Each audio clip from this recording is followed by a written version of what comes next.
Pallars Sobirà, amb 1.355 quilòmetres quadrats i 5.815 habitants. La natura ha dominat les activitats dels seus pobladors.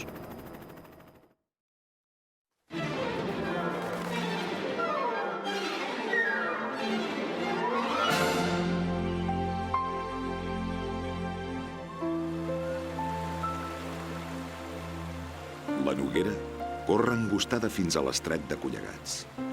Aquest paisatge feréstec es va convertir al segle IX en frontera natural de la Catalunya Vella. I actualment és la porta d'entrada d'un turisme delerós dels atractius naturals del Pallars. És el mateix que va veure Verdaguer. De cim en cim, va de Rubió a Pentina i sota Bresca en Collegats li ensenya la rica argenteria que en la penya parà algun geni amb enciseres mans.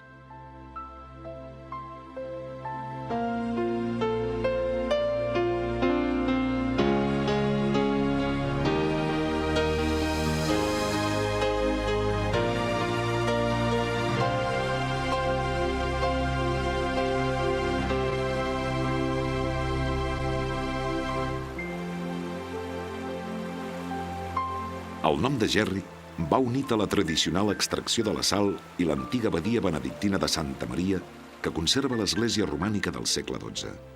El poble, que baixa fins al riu, travessat per un antic pont romànic, és testimoni del vigor que va fer néixer el Ball de la Morisca, una de les mostres de folklore pallarès més arrelades.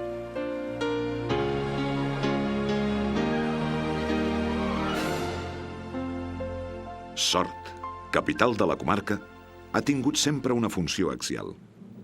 Va ser la residència dels comtes de Pallars, com testimonia la imponent presència del castell. La divisió del comtat pallarès, a la mort del comte Sunyer al 1011, entre els seus dos fills, va fer que Sort continués sent la capital del comtat de Pallars Sobirà. Terra ferrenya i retirada, va fer espantar al segle XVIII el viatger anglès Arthur Young. Fins ben entrat al segle XX, no va veure carreteres modernes, una petita indústria agropecuària i, sobretot, els nous recursos turístics i de lleure derivats de la natura que li han donat un singular atractiu.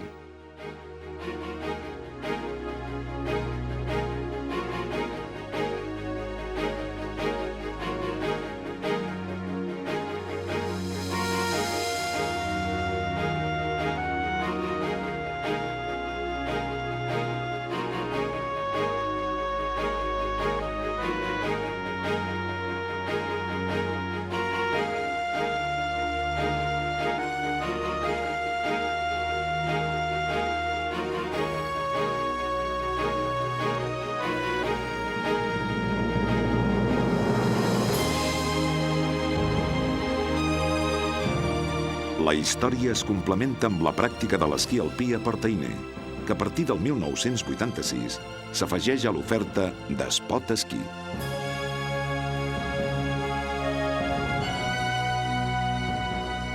A Llavorsí hi conflueixen les tres grans valls del Pallars septentrional, la Vall Ferrera, la de Cardós i la d'Àneu.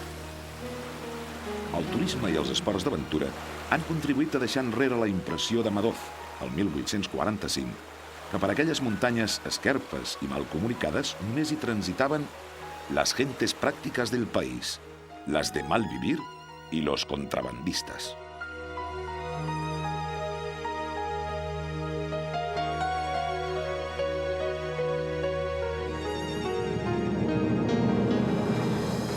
Mossèn Cinto Verdaguer en va copsar l'encís. Constel·lacions d'estanys d'atzur i verd. Les tres valls de Pallars, que la calitja de boirina amb son rossa que emmantella, li semblen solcs que gegantina rella a les tres branques del Noguera obert.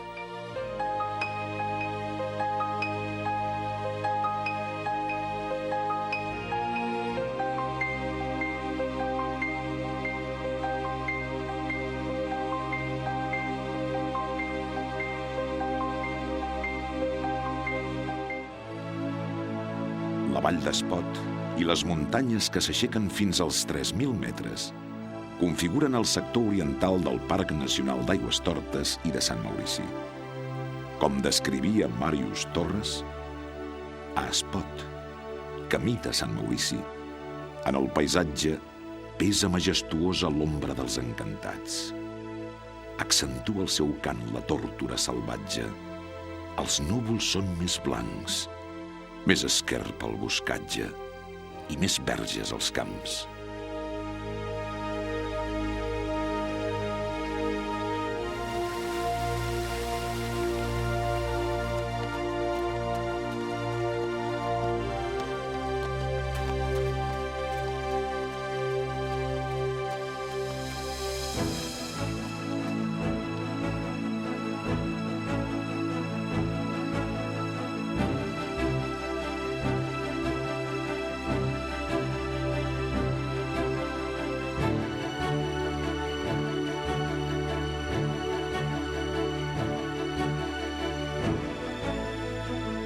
La Vall d'Àneu, centre de transhumància, lloc de pas tradicional i reconeguda per les fondes i per la gastronomia, ha conservat la identitat i l'ha complementada amb atractius nous.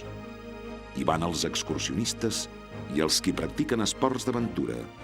S'hi pot visitar l'Ecomuseu o assistir al Festival de Música d'Escalarra. Però la tradició es manté en les falles d'Isil cada any per Sant Joan.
Al Pallars Sobirà hi ha el cim més elevat de Catalunya, la Pica d'Estats, de 3.141 metres. Al cim sentia el poeta Joan Maragall que tot era ple de llum i d'alegria. Pels plans brillaven tremolant els rius. Tot era prop i lluny, i tot tenia com un esplendor d'eternitat. Aquell repòs que l'ànima somnia per quan aquest camí s'haurà acabat.